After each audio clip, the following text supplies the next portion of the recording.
They came, they saw, they failed? The grand final has come and gone.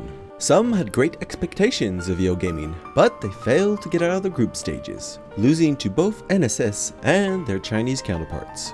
This was not the EO Gaming we were used to seeing. What went wrong?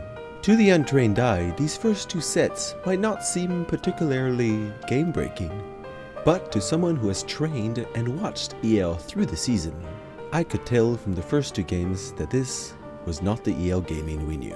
Let's take a closer look at what went wrong.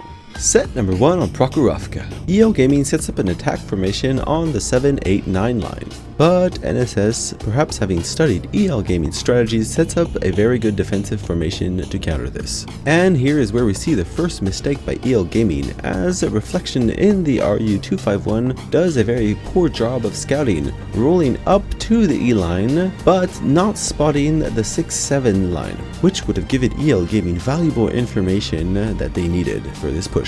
EO Gaming continues their push, and this is where Shadow spots the incoming forces. At this point, the game is basically lost, as EL have rushed into a trap, with the 113 and the STB-1 still lagging behind, with all the TVPs taking all the damage. At this point, EL Gaming does another tactical mistake by chasing Shadow down into the ravine. The correct maneuver should have been to rush the 3 140s who were on the high ground and forget about Shadow, who had fallen into the ravine and was out of the fight. EL Gaming could have then used its 113 RU and STB-1 to swoop down the back of the 140s and finish them off, then jumping themselves into the ravine to finish off Shadow in the Batchat, which would have only left the 2 140s and the RU on the outskirts. TVPs then having reloaded could have easily taken them out, even if the 113 would have probably fallen in the process. But instead we saw this, EO Gaming driving headlong under open fire, taking damage to try to get Shadow, which was in the hole, which they eventually did at the cost of 3 of their tanks.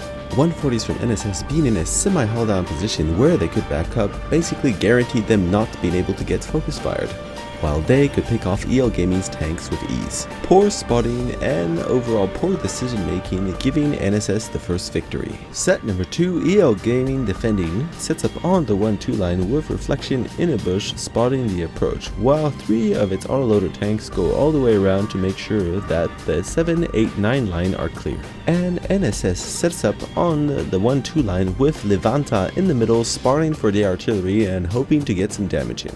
Reflection this time doing a very good job of spotting and dodging blind fire shells as well. EO Gaming picks up a free kill as the 113 attempts to push forward to spot but gets taken out. NSS then decides to push in, and this is where we see EO Gaming again starting to make mistakes. At this point in the game, EO Gaming is ahead by almost 4,000 HP, which is a very big advantage. They know the position of the enemy as the Batchat has spotted the whole south side, but they still have way too many tanks out of position. The push has been spotted, but the only tanks that seem to be doing something are the Batchat, as the 2 TVPs and the 113s are still not moving to engage. The combined focus fire from NSS quickly finishes off Guanren, with Fox for some reason not firing at all until Guanren is dead, then only firing 2 of its shells before running away. Newman takes out the low HP Levanta quite easily, and then EO Gaming sets up for another push. But instead of going together, they go one at a time, which is really weird for EL Gaming. And even stranger is the fact that the TVP went in first instead of the 113. Now, EL Gaming eventually wins this set, but the way it was won was rather unconvincing, with them almost throwing away a massive HP lead by doing really silly and rookie mistakes, something I have never seen EL Gaming do before.